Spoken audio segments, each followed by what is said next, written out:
Olá a todos, sejam bem-vindos. Meu nome é Guilherme, sou CEO da Smartus.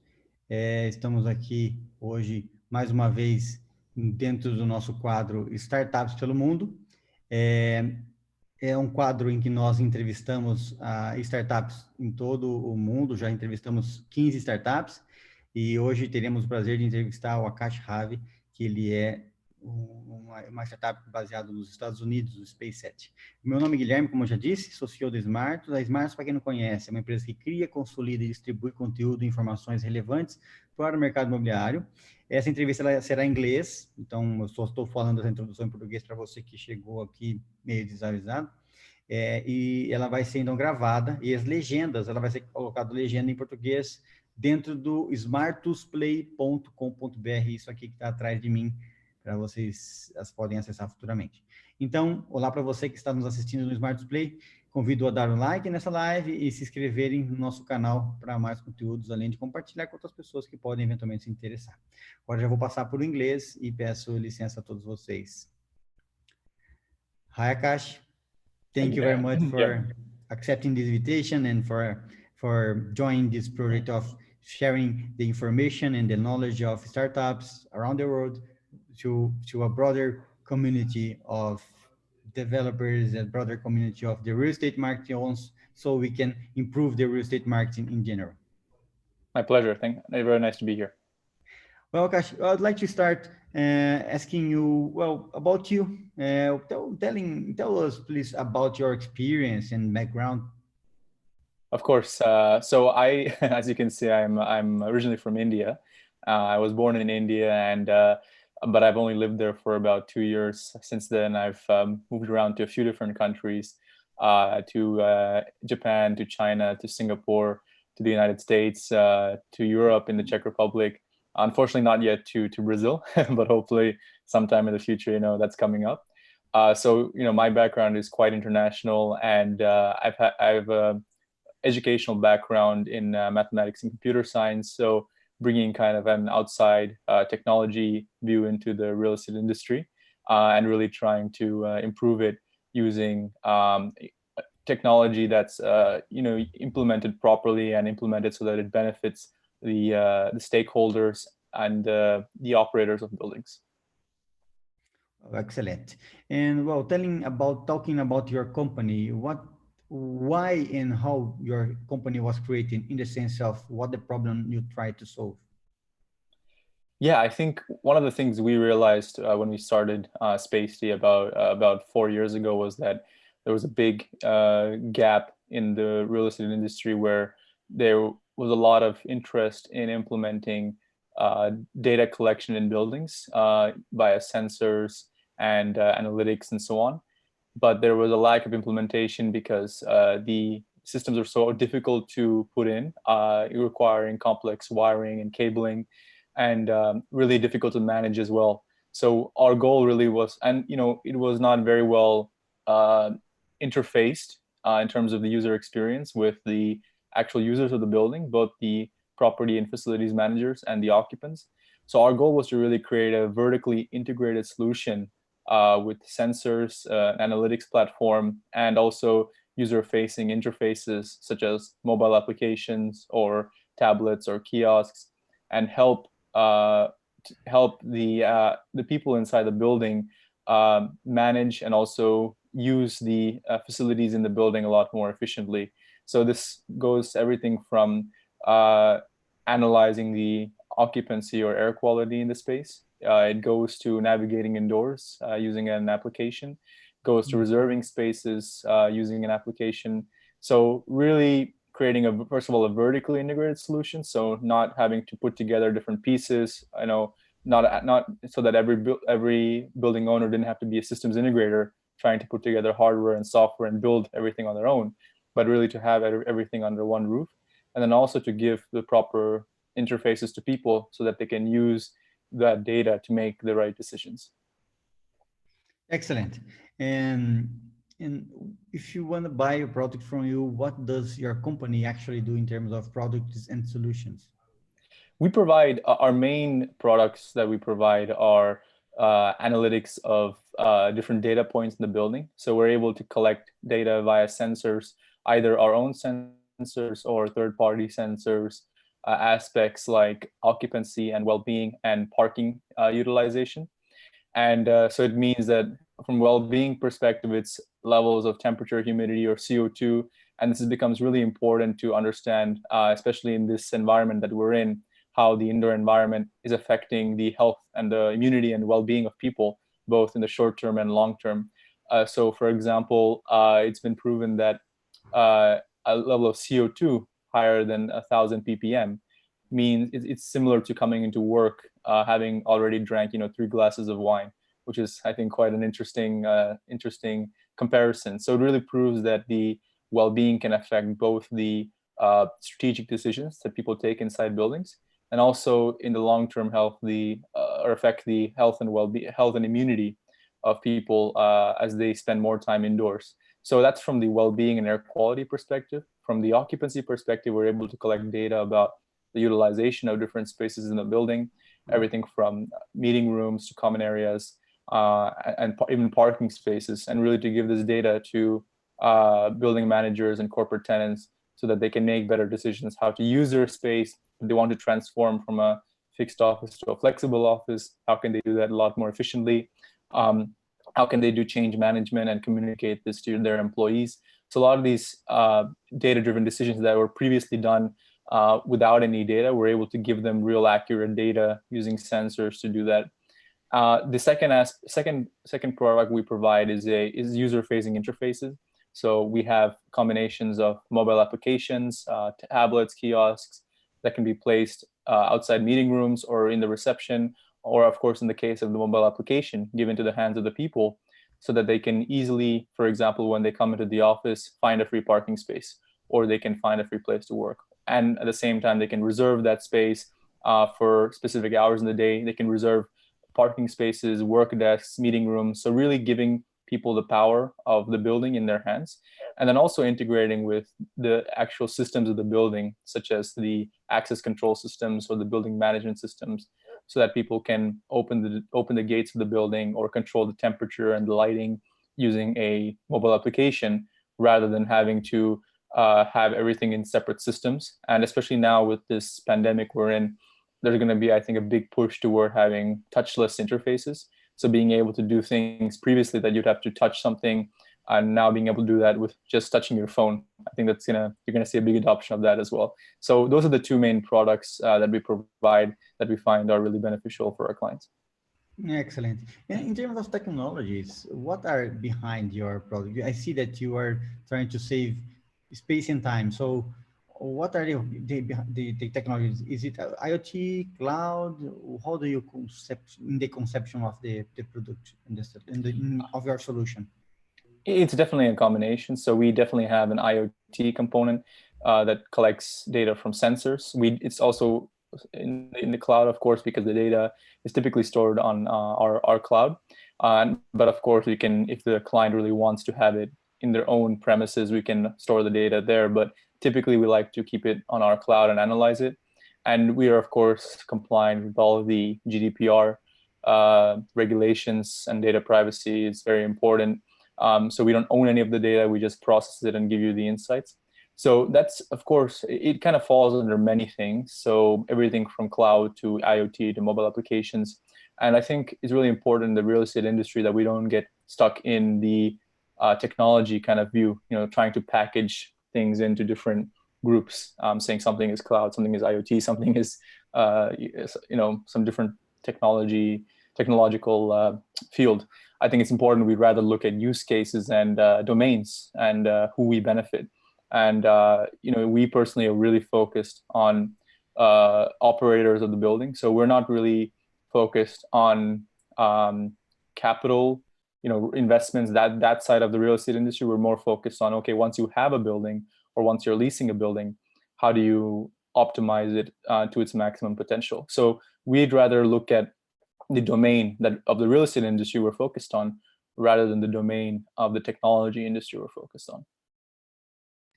Excellent. And while we were looking for companies like you, and you came across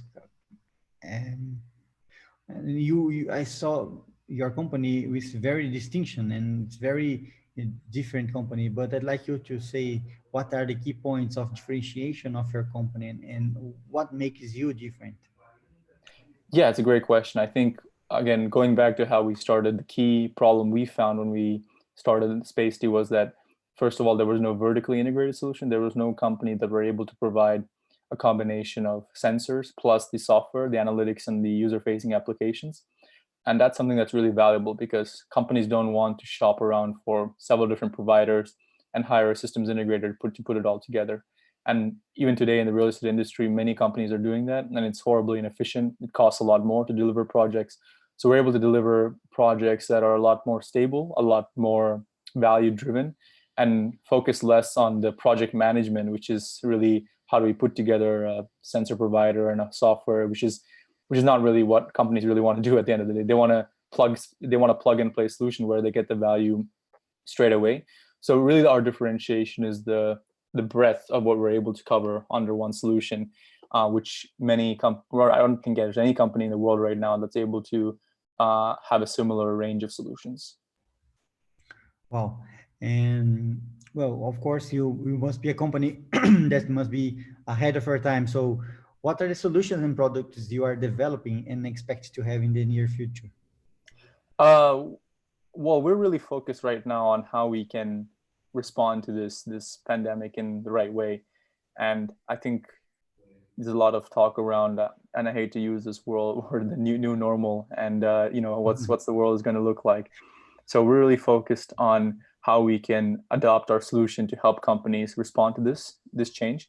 And of course, there's a lot of talk about how do we monitor the workplace, make sure there's not too many people there, first of all, if there's an infection, to track who is infected, do the contact tracing.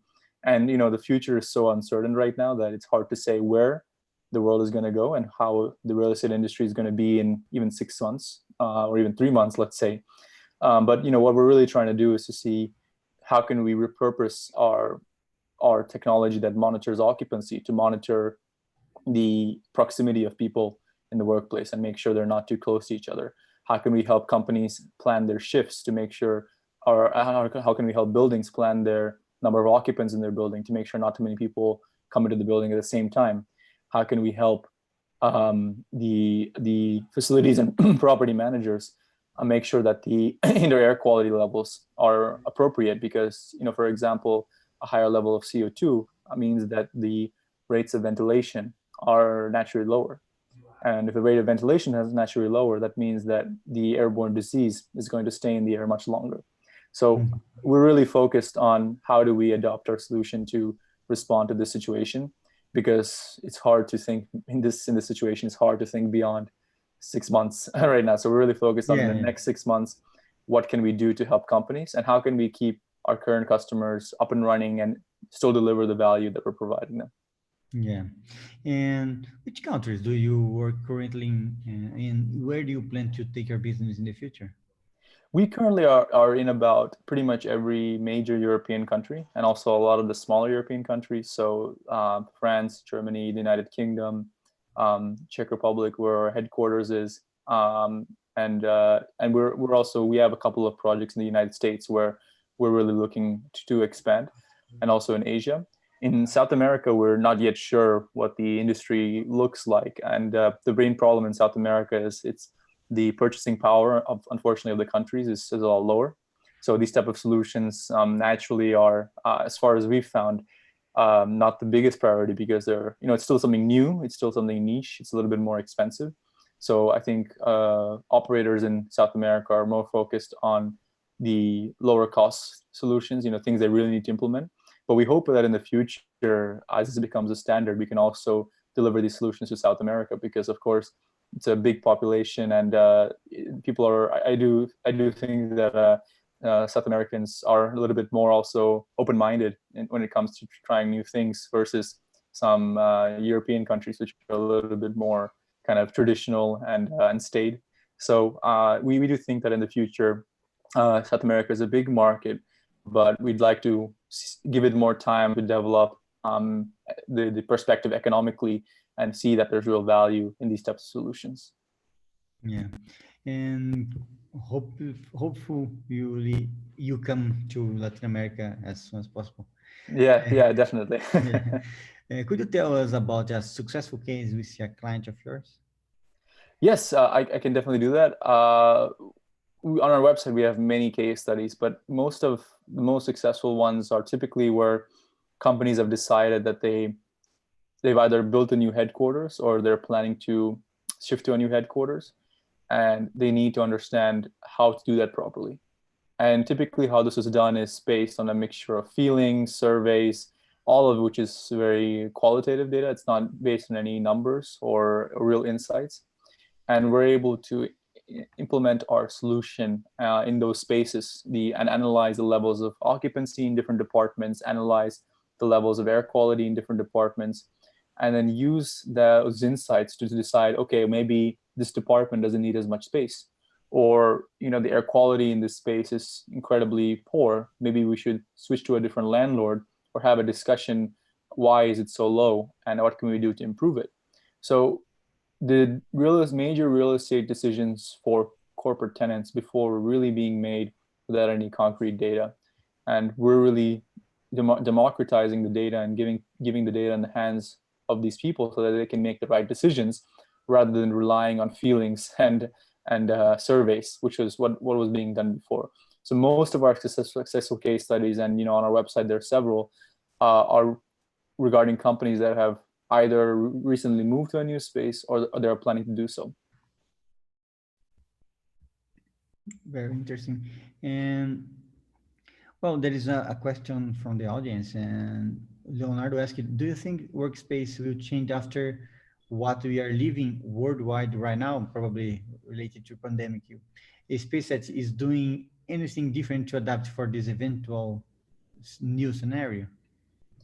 Yeah, I think the long term, companies are now realizing that they perhaps, and we're seeing this even in our clients, companies are realizing they perhaps don't need as much space as they thought they did, which is what we've been trying to tell people for a long time. You don't need these large offices with uh, lot of open space or a lot of pointless parts that no one really uses, because in the data we collect, in the occupancy data, we can see that the rates of occupancy are incredibly low. Sometimes in certain days it's less than 20%. So you can imagine how much money is wasted on just owning that real estate and renting that real estate.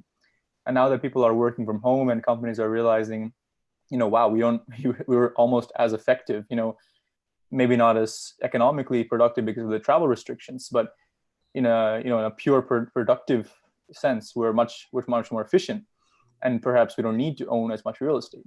So I think the commercial real estate industry in the long term is going to be really affected by this change, and I think companies are going to go and start to renegotiate their leases perhaps, and when the renegotiation comes, they're going to ask for less space. And our technology can really help to show you exactly how you can do that, exactly how, if 50% of your employees are working from home, what is your real occupancy of your real estate, and therefore do you need to reduce by 30%, do you need to reduce by 50%, by 70%. So we think in the long term there's going to be a big decrease in the amount of rental space needed for large corporations, and our technology, I think, is perfectly positioned to deliver that insight so companies can make the right decisions. Yes, I totally agree with you in terms of scenario you foresee for the next couple of months. And well, is what's the size of SpaceX today in terms of number of employees? We have about 35 employees right now. Mainly, we're focused on engineering. Essentially, is our Mm-hmm. biggest um, center, because we really want to be. Excuse me. We want to focus on being the absolute best product on the market, and that's what why we've hired the best engineers in hardware, in analytics, in mobile applications, and that's where our real focus is. Right, excellent. And is there anything that you are looking for at this moment in terms of investment, expansion, consolidation, growth? Yeah, we're always looking for more, but right now we think it's a great opportunity to expand to new markets. So uh, our main goal is searching for, perhaps, since I'm on this webinar, speaking to an international audience, perhaps new partners or even investors, of course, who'd want to bring us into new markets such as South America, because as I said before, I think this is a great opportunity for technologies like us to increase in their adoption. So anyone that's looking beyond the next 2 months, looking what's going to happen in 4 months or 6 months, this is like, I think, a great opportunity for us to work with you and and help to bring the future of real estate after this situation is over. Yeah, for sure. And about the real estate industry, and do you see in the places, the countries that you currently working, have you seen, do you think that it's a conservative in relation to other sectors? I would say it's conservative from the perspective that companies are very slow to make decisions, and it's a problem not it's a problem that's very natural to the real estate industry, because real estate is supposed to be conservative. It's supposed to be an asset class where you put your money in and you expect to get a solid return year on year. It's not a growth investment, right? It's not a technology company where you want to double your money every year. So in that sense, as an income investment, naturally real estate companies are more conservative what they try. They don't want to take any excessive risk. So because of the asset class, the mentality that's there, and how to protect money rather than how to grow it, that's why we believe that it's more conservative. But I think it's slowly changing. I think real estate companies are realizing that if they don't start thinking like growth companies, they're going to get, as they say, disrupted, and the long term they're going to lose their market share. So because of the nature of the industry, it is more conservative, unfortunately. Yes. Yeah, and in how do you think is the role of startups and new technologies on this shift of mentality for the real estate sector? If you actually agree that they must have this shift of mentality. I don't think the shift of mentality is completely necessary. I think a lot of the companies we're seeing nowadays, the real value they're providing is not that great. So there's no need to implement technology for the sake of implementing technology.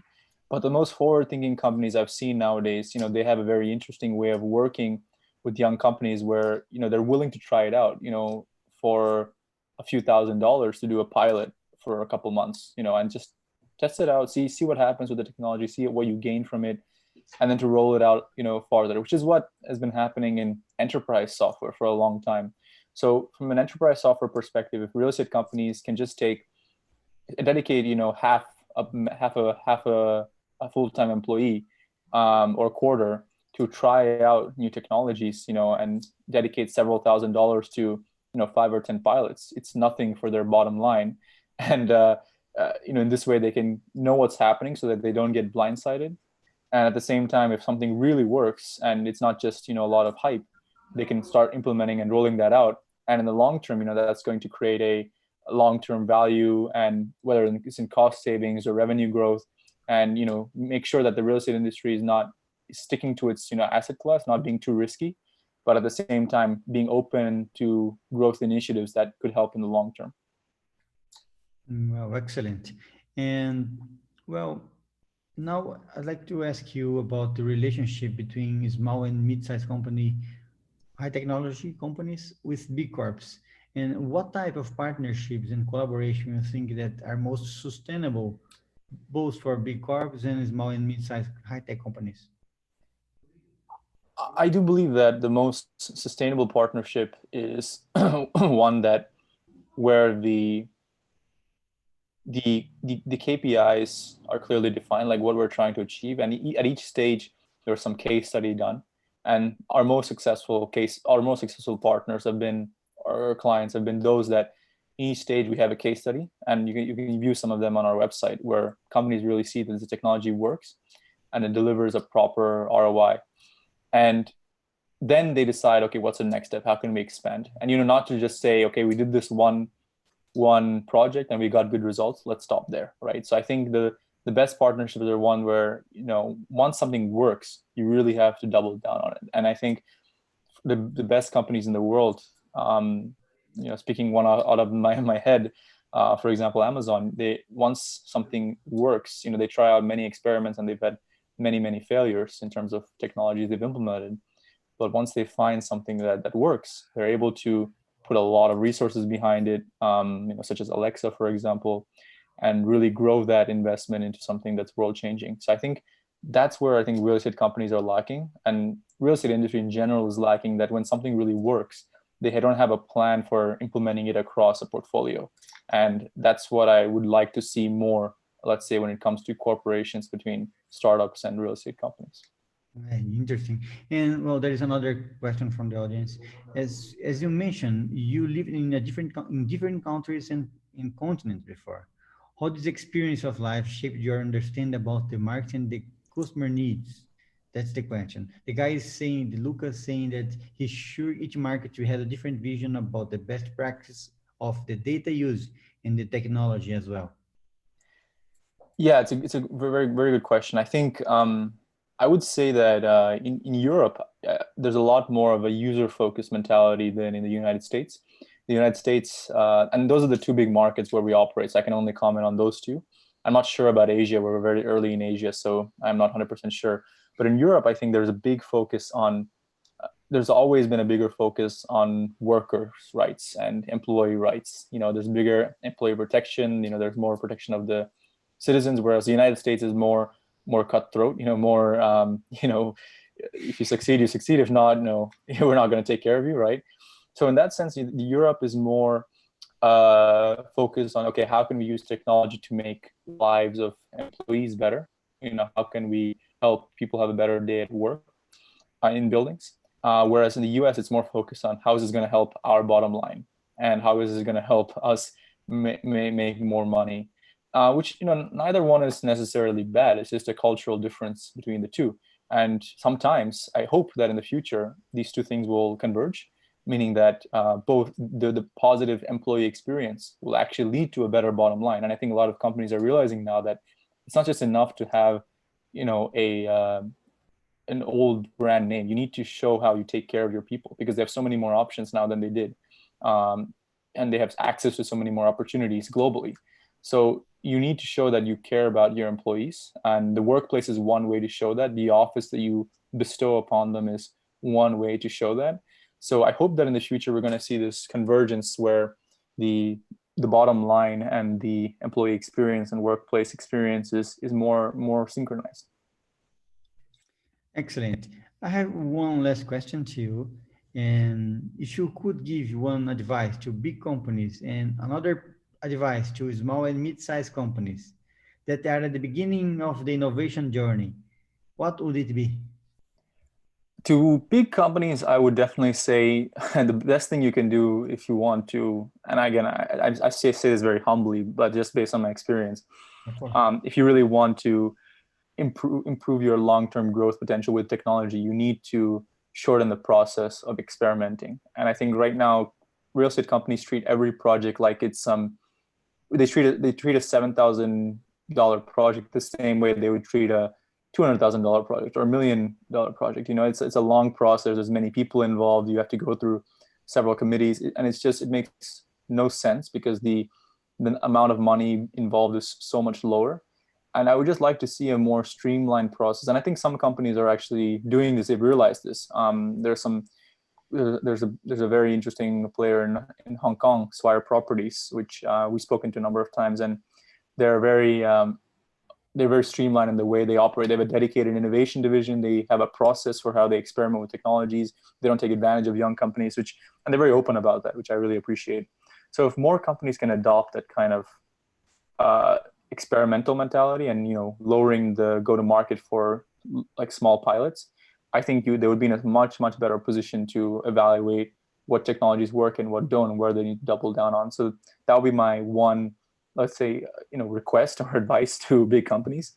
To smaller startups, I would definitely say that if you're just starting out right now, you need to plan for, in the current real estate market, as it's an enterprise sales market, very long sales cycles, very drawn out deals, and it's a very interesting market and it can grow a lot in the future. And once you get in, it's companies really trust you and it's hard to be kicked out. But it takes a lot of time for them to trust you and for you to get in and to prove yourself. It's an enormous amount of effort. So when you're planning your investments or your cash spend, just be aware that everything's going to take at least twice as long as you imagine it will. And it's true even for us now. And it's always frustrating and it never works as well as you think it would. But we start to get used to it. We start to plan for it. So in the early stages, you need to be more aware of that, let's say. Yeah, excellent. Well, Aakash, it was great to hear your opinion and your point of view and your considerations about the real estate market and about the technologies industry inside the real estate marketing. And I wish you very huge success in Spaceti and wherever you go. Thank you very much Hey, for your again, it was time. great to be here. Yeah, stay safe. Thank you so much. You too. Thank you. Bye bye. Bye-bye.